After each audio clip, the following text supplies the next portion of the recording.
Germany, 1923. A nation once known for discipline, precision, and reason now drifts through a storm of worthless paper.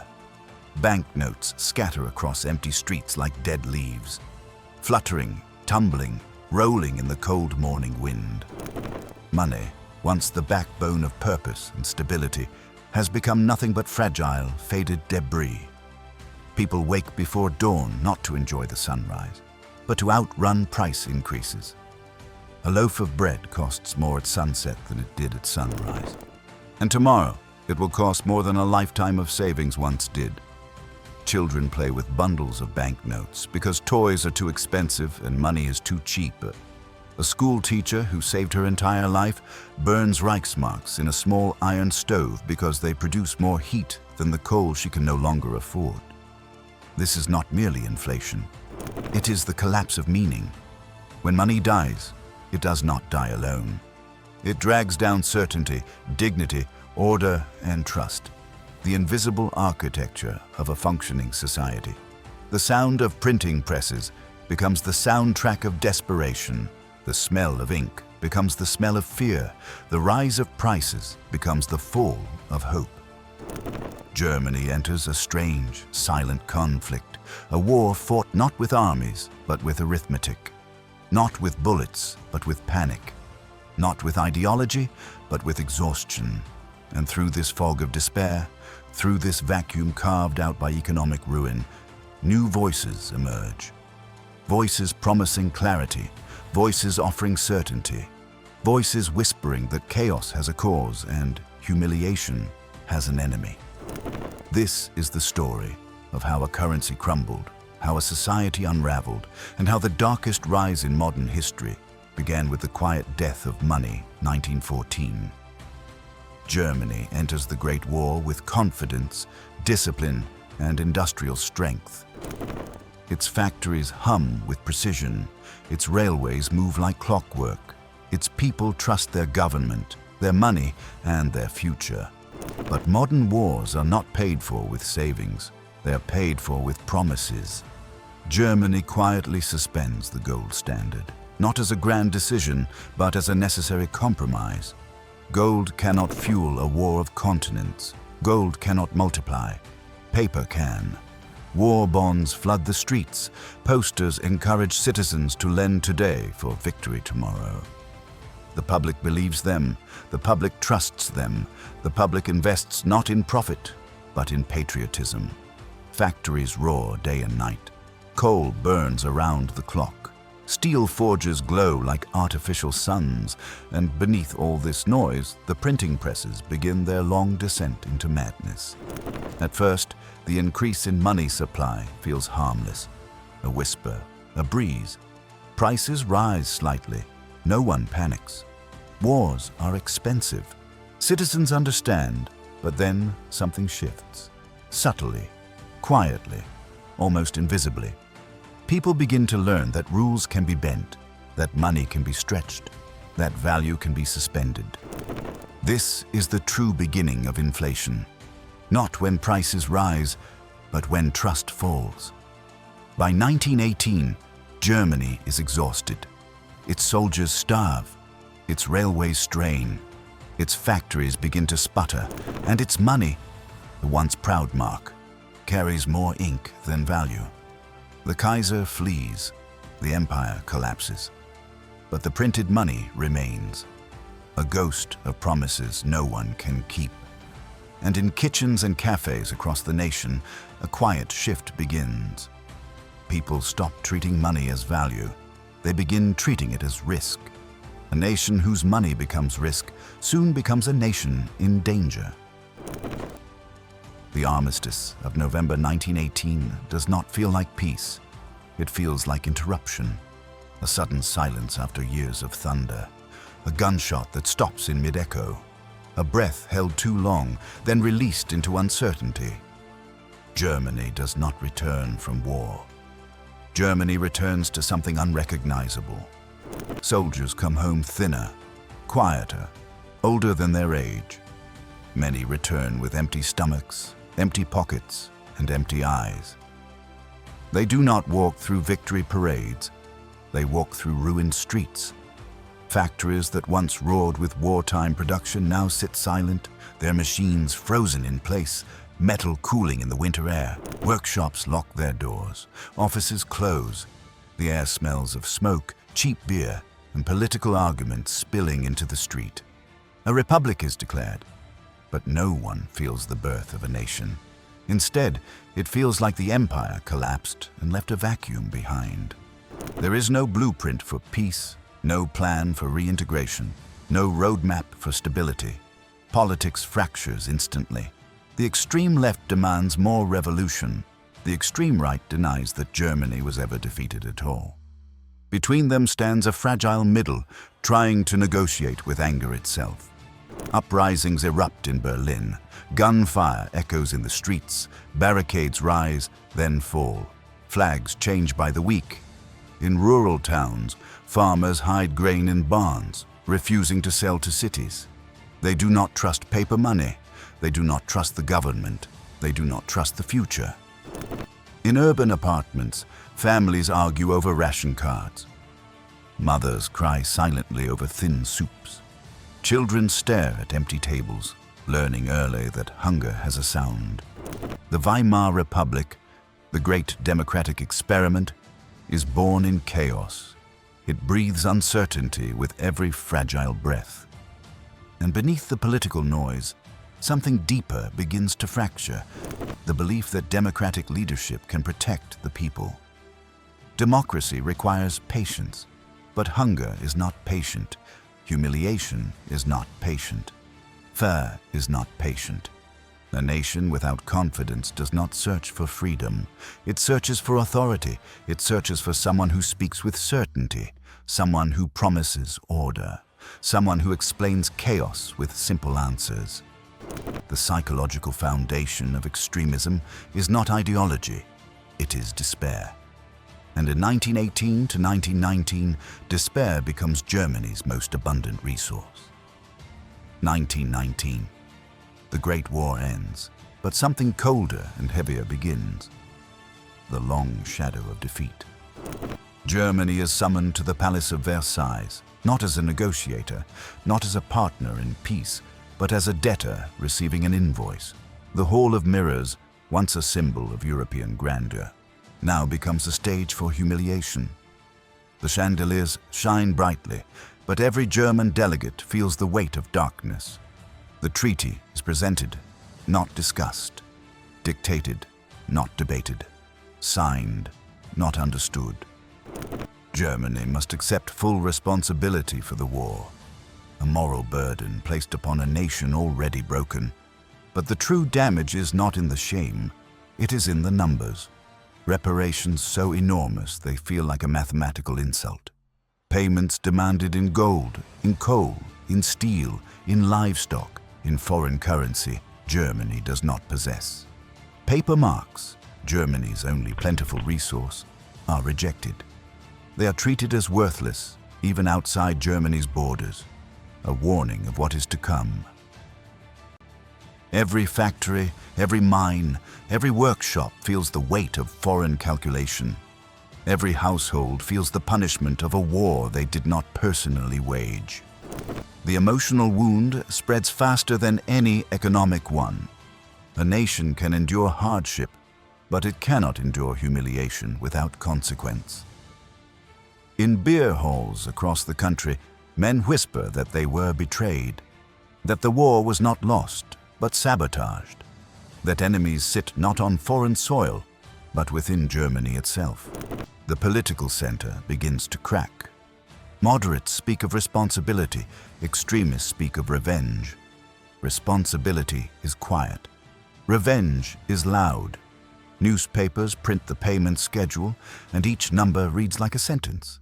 Each deadline like a lash. Each negotiation like a reminder that Germany is no longer sovereign. Civilians do not understand the full scope of reparations, but they understand anger. They understand loss. They understand humiliation. And resentment becomes a form of fuel. A society that feels punished, humiliated, cornered, and ignored will eventually turn toward anyone who promises to tear up the invoice. Versailles does not end the war. It moves it indoors, into parliament, into beer halls, into families, into identity. The treaty is written in ink, but it is remembered in bitterness, a bitterness that will soon demand repayment. Hyperinflation does not begin with an explosion. It begins with a whisper. At first, prices rise slowly, uncomfortably, but not terrifyingly. A few percent here, a few percent there. Shopkeepers blame supply shortages. Politicians blame weather. Workers blame war. But inflation has a nature, a rhythm, a psychology. Once it starts accelerating, it becomes a force that feeds on belief, or rather, on the loss of belief. By late 1921, Germans begin noticing a strange pattern. Their wages no longer stretch through the month, then no longer through the week, then no longer through the day. Money becomes liquid, slipping through fingers faster than anyone can grasp it. By 1922, the pace intensifies. A family who buys potatoes in the morning returns in the afternoon to discover the price doubled. Bread becomes a luxury. Meat becomes a memory. Shopkeepers do not want to raise their prices, but they must. If they do not update them hourly, they fall behind and go bankrupt. The German mark, once one of the world's strongest currencies, begins its freefall into absurdity. Numbers grow so quickly that a number printed today is a relic tomorrow. The printing presses run night and day. Men work in 12-hour shifts, not forging steel or coal, but creating paper that evaporates in value as fast as it appears. The sound of the presses, the metallic clatter of plates and rollers, becomes the national heartbeat, a heartbeat accelerating toward collapse. A banker once said, "We did not print money, we printed fear." People begin to change their habits in ways no economist can fully model. They stop saving, stop planning, stop hoping. The future becomes too expensive to imagine. Workers race home after payday, not to rest, but to spend immediately. Their wives wait outside the factory gates, grabbing the freshly earned bundles of money and sprinting toward the market before prices rise again. A salary loses half its value in a day, sometimes in hours. It becomes common to see children building kites from banknotes. A kite made of currency, soaring briefly, pointlessly, says more about the death of trust than any official document. Middle-class families who once saved for homes, education, and retirement now burn marks for heat or wallpaper their kitchens with them. It is cheaper than buying coal or paint. Pensioners, disciplined savers their entire lives, become the poorest people in the country. Their life's work dissolves in front of them, and something profound changes inside the German psyche. People no longer think in years or months or even weeks. They think in hours. They measure life not by goals, but by survival. Inflation becomes hyperinflation, an economy where the numbers lose their meaning and only behavior remains. A father once explained it simply, "Money taught us to fear the clock." By mid-1923, the mark enters its final, catastrophic phase. A loaf of bread costs billions, a tram ride costs millions. Children take wheelbarrows of notes to the market, but wheelbarrows soon stop being used for money. Money becomes too light for that. It is cheaper to carry bread home in a bag and leave the pile of money on the street. As one newspaper wrote, "You either starve with dignity or starve without it." And in that vacuum of dignity, movements rise that promise something greater than food, something greater than stability. They promise purpose. Hyperinflation is not simply an economic collapse. It is a collapse of identity, because when money dies, a nation, a sense of self, dies with it. Hyperinflation does not strike all at once. It strikes silently, like frost spreading across a window. Invisible at first, then suddenly everywhere. And the first to crack under its pressure is not the wealthy, who can shield themselves with assets, nor the poor, who have always lived close to the edge. It is the middle class, the German middle class. Teachers, clerks, craftsmen, shopkeepers had always defined themselves by one idea: stability. The belief that if you worked hard, if you saved, if you lived moderately, your life would slowly improve. Hyperinflation destroys this belief completely. A teacher who once proudly lived on a steady income now watches her entire monthly salary lose value before she has even walked home. Her dignity, not her money, collapses first. A shopkeeper who spent decades building a modest business now changes his prices 3 times before noon, yet still cannot keep up. Customers shout at him, accusing him of greed. He shouts back, accusing them of ignorance. Both are wrong. Both are desperate. A retired widow who saved responsibly for 40 years now receives a pension that cannot buy a single loaf of bread. Her savings, the badge of her discipline, are erased by numbers she doesn't understand, by decisions made in rooms she has never seen. She becomes poorer than the beggar she once passed with pity. Students, apprentices, aspiring clerks all watch their hopes dissolve. Ambition becomes a liability. Education becomes irrelevant. Social mobility becomes a joke. The middle class begins selling everything they own: furniture, family heirlooms, jewelry, books, tools, clothes. Once proud families now fill flea markets with the artifacts of their identity. And as their possessions disappear, so does their belief that the world makes sense. Hyperinflation creates a particular kind of trauma. A trauma based not on hunger, but on shame. Shame for losing what they earned. Shame for not understanding why. Shame for being unable to provide. This shame quickly transforms into anger, and anger needs an explanation. The middle class turns to newspapers, to political pamphlets, to radical speeches in crowded beer halls. They search for someone to blame, and the extremists are eager to provide names, because hyperinflation is not just economic collapse. It is the collapse of meaning. When a family that lived responsibly is punished, and a family that spent recklessly ends up in the same place, people stop believing in fairness. When money becomes absurd, people become irrational. And when dignity disappears, extremism becomes attractive. A teacher who once lectured about civic duty now listens to radical speeches with burning intensity. A clerk who once balanced ledgers now clenches his fists at political rallies. A shopkeeper who once trusted the system now seeks someone who promises order at any cost. Hyperinflation destroys the middle class materially. But more importantly, it destroys them psychologically.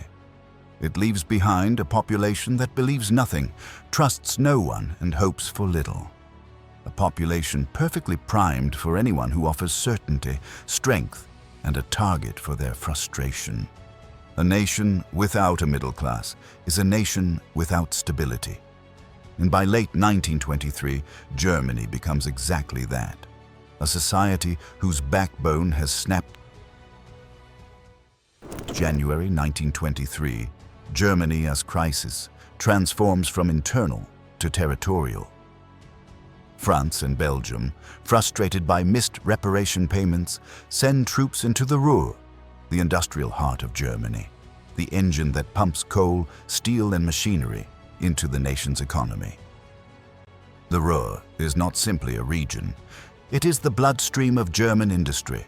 To occupy it is to place a hand around the nation's throat and squeeze. Foreign soldiers take control of rail stations, mines, steel mills, telegraph lines, warehouses.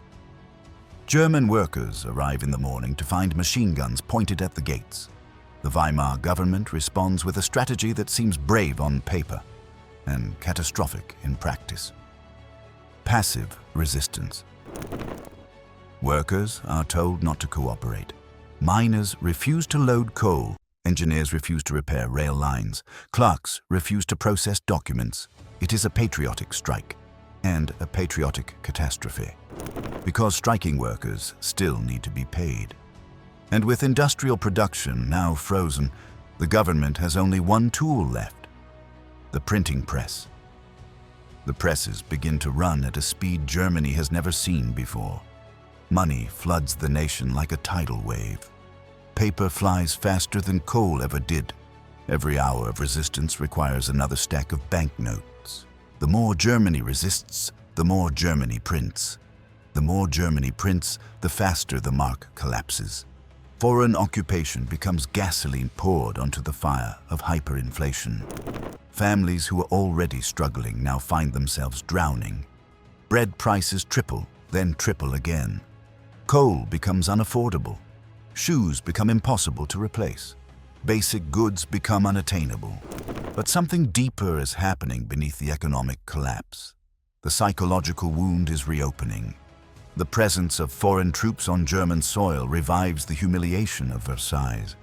The pain of defeat, the anger of a nation that believes it was pushed to its knees and now, years later, is being pushed again.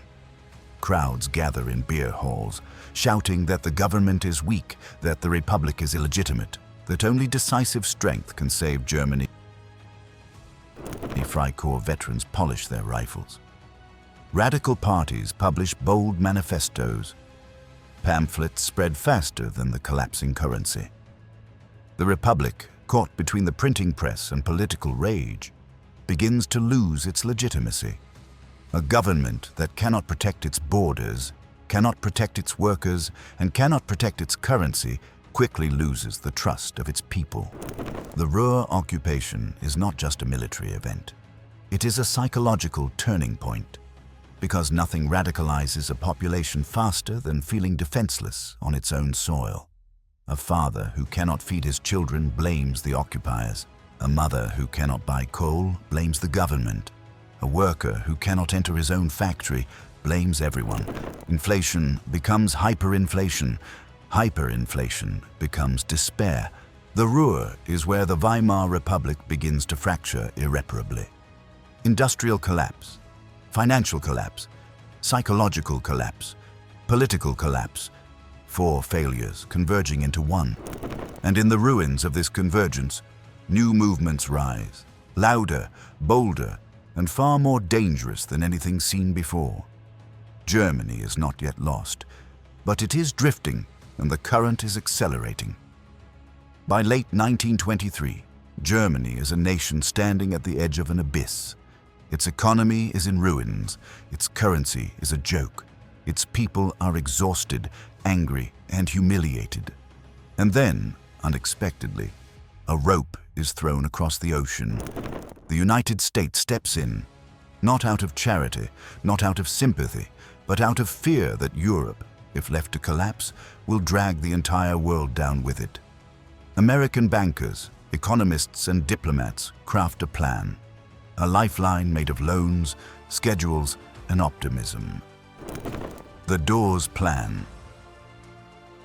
It is not a gift. It is a restructuring, a grand reorganization of Germany's obligations, designed to reduce immediate pressure, stabilize the currency, and restart the flow of coal, steel, and industrial output. Germany introduces a new currency, the Rentenmark, strictly limited, tightly controlled, economically disciplined in a way the old mark never was. And almost overnight, confidence returns. Not because the situation is solved, but because belief is restored. Shops reopen, factories restart, foreign investment floods in. Berlin's nightlife erupts with energy. Cafes fill with intellectuals, artists, and dreamers.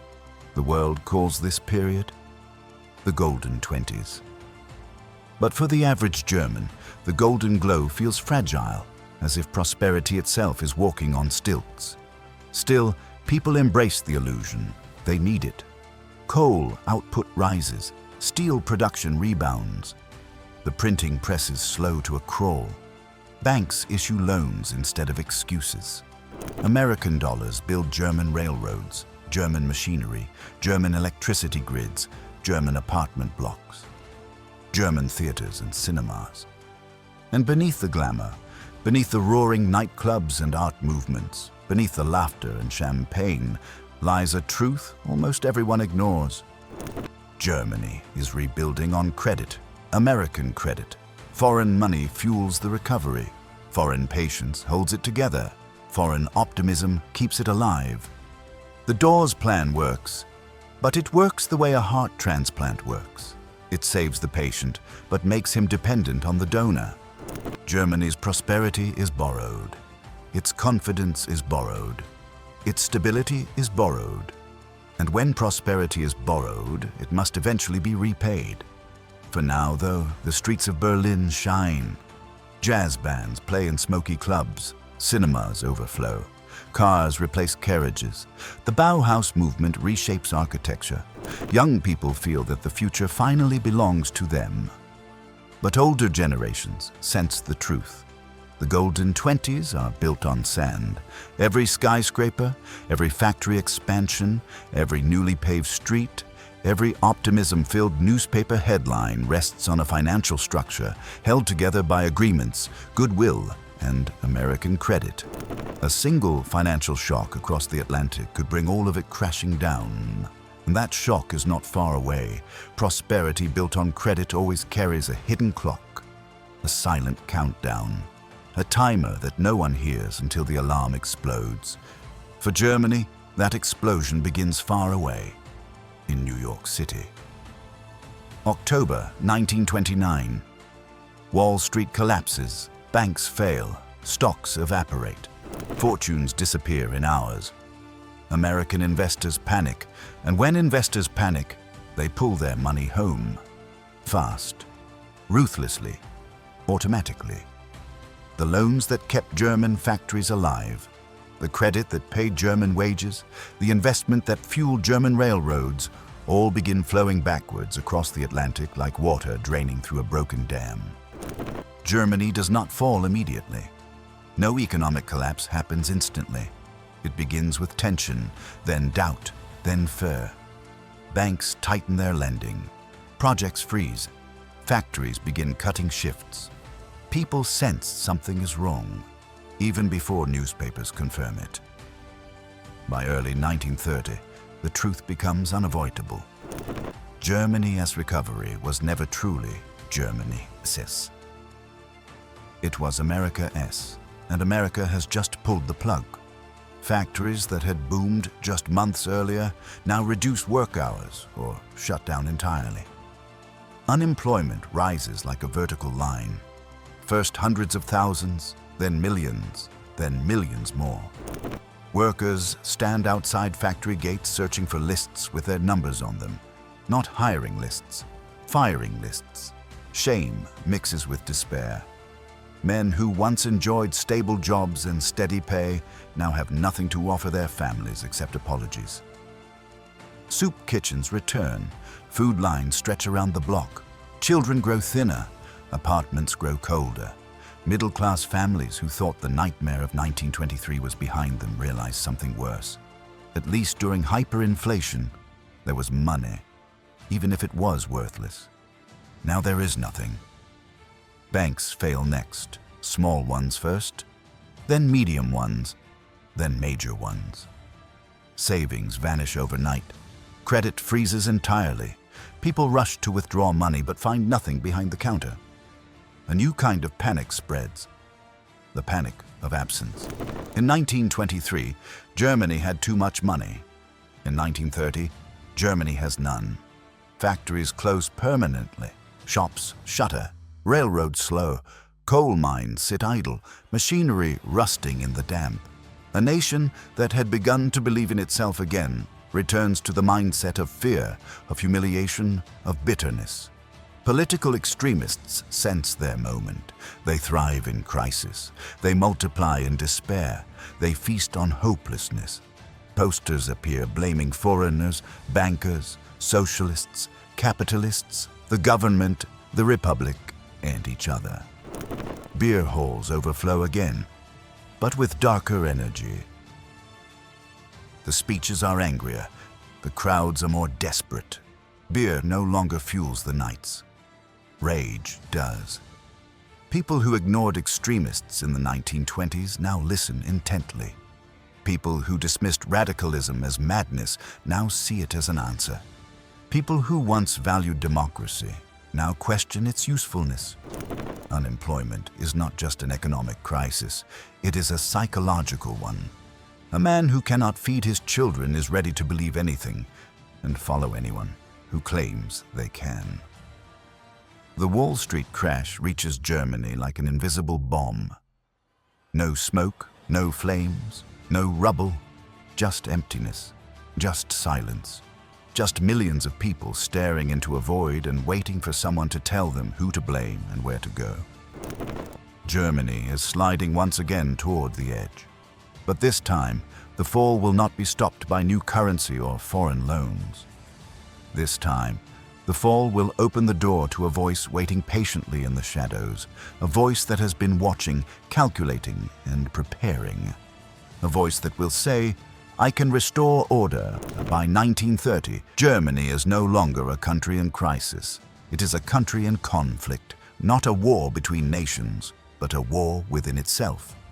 100 battles fought simultaneously in parliament, in factories, in newspapers, in cafes, and most violently, in the streets. The Weimar Republic is still alive, but only in the way a flickering candle is alive. Technically burning, but moments away from darkness. Unemployment surges past 5 million. Families sell their last possessions. Men roam the streets searching for work that does not exist. And as economic order collapses, political violence fills the vacuum. The political center, once the backbone of Weimar, melts like ice under a blowtorch. Moderates cannot explain the crisis. They cannot stop the crisis. They cannot inspire faith during crisis.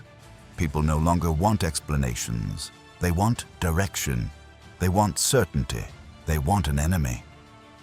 Two forces begin to dominate the public imagination: the communists on the far left and a growing nationalist movement on the far right.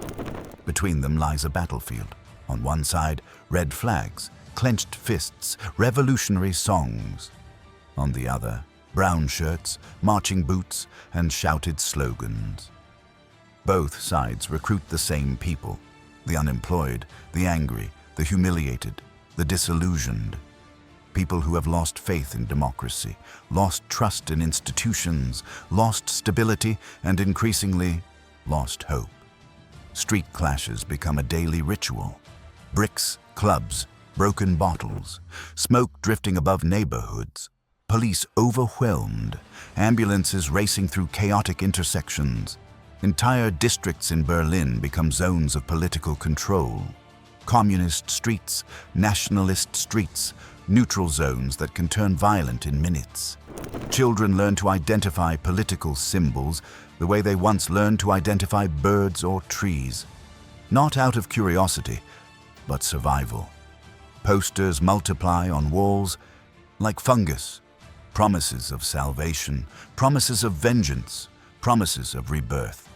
And standing at the center of this growing storm is a voice that knows exactly how to turn desperation into devotion.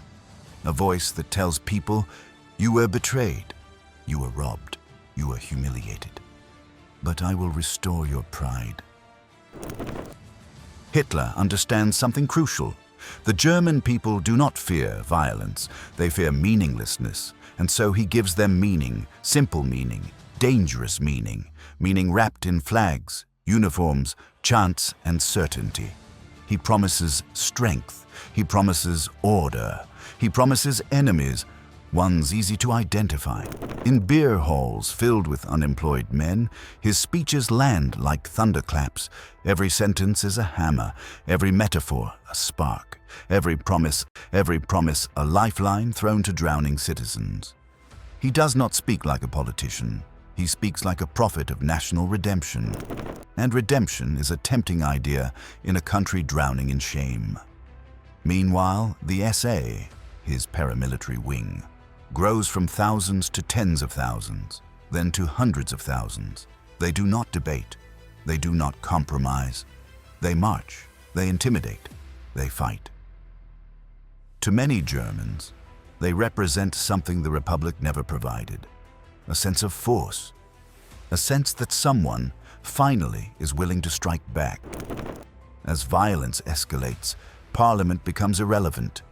Parties refuse to cooperate. Coalitions collapse monthly. New elections return the same chaos. A government that cannot pass laws, maintain order, or feed its citizens cannot survive. By 1932, Germany is no longer choosing leaders. It is choosing saviors. And in the shattered streets of Berlin, in the unemployment lines, in the cold apartments, in the beer halls echoing with rage, a critical transformation takes place. People stop asking, "Who will govern Germany?" and begin asking, "Who will rescue Germany?" This is the question extremism needs. This is the question democracy cannot answer. This is the question that will decide Germany's fate. The streets are no longer a battleground of parties. They are the crucible in which dictatorship is forged. By 1932, Germany is no longer a republic. It is a struggle wearing the mask of democracy. Parties grow and collapse within months. Elections come so frequently that ballots feel like seasonal weather. Governments rise only to dissolve before they begin. Nothing lasts long enough to matter. The Weimar Constitution, once celebrated as a symbol of freedom, becomes a battlefield of loopholes, emergency decrees, and constitutional acrobatics. A nation cannot function when it votes in panic, lives in fear, and hopes in desperation. And this desperation begins to crystallize around one promise: restore order. Hitler is no longer a fringe agitator shouting in beer halls. He has become something far more dangerous, a symbol. To millions of unemployed Germans, he symbolizes strength. To millions of humiliated veterans, he symbolizes pride. To millions of frightened families, he symbolizes order. To millions who feel abandoned by democracy, he symbolizes direction. And symbolism wins elections. In July 1932, the Nazi Party becomes the largest party in the Reichstag. Not a majority, but the biggest voice in a room filled with fragmented whispers. Hitler steps forward and demands the chancellorship. President Hindenburg refuses. He considers Hitler a loud extremist, a trumpeting upstart. He believes the German people will eventually regain their senses. But democracy is not a psychological cure. It is a fragile structure held up by trust. And Germany's trust has evaporated. As unemployment deepens and street violence intensifies, Hitler's appeal grows stronger. Fear becomes his campaign manager. Despair becomes his ally. Chaos becomes his greatest political asset. Behind closed doors, businessmen begin to support him. Not because they like him, but because they fear communism more.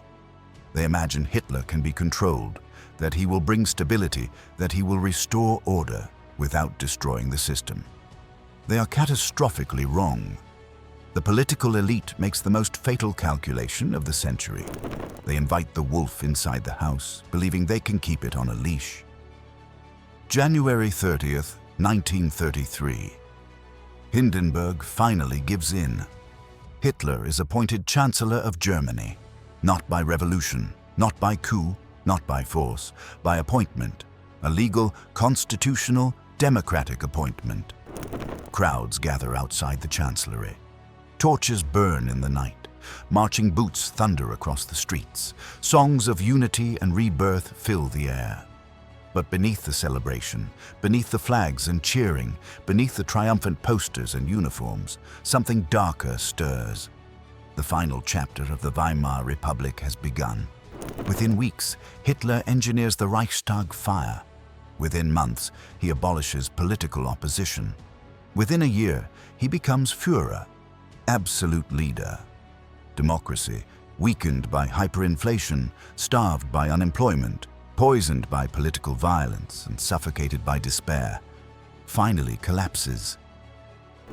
The door to dictatorship was not broken down. It was opened.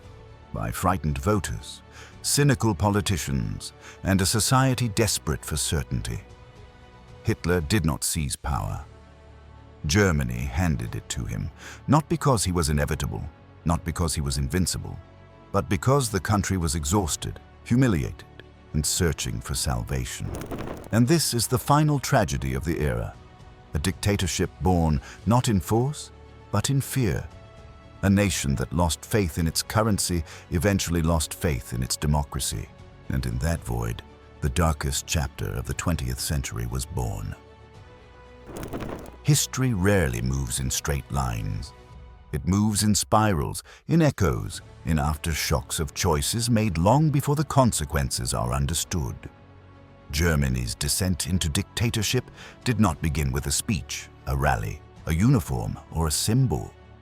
It began with money, with the silent collapse of trust. Hyperinflation did more than destroy savings. It destroyed belief. Belief in government, belief in stability, belief in the future. When a nation watches its banknotes float through the streets like trash, something inside the national psyche fractures. A wound opens that no currency reform can fully heal. The middle class, the backbone of moderation, was shattered. Workers lost dignity. Families lost certainty. Pensioners lost everything.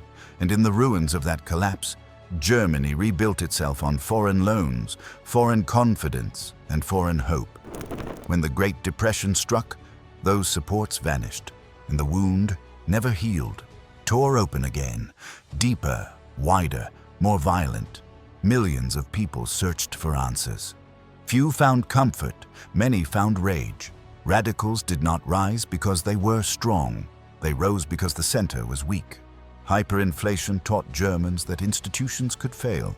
The Depression taught them that institutions would fail. And when both lessons combine, people no longer ask for democracy. They ask for deliverance. Hitler did not create Germany's despair. He harvested it. He shaped it. He weaponized it. He offered the one thing people starving for certainty crave most: simplicity. Simple enemies. Simple solutions. Simple promises. Simple answers to unbearable chaos.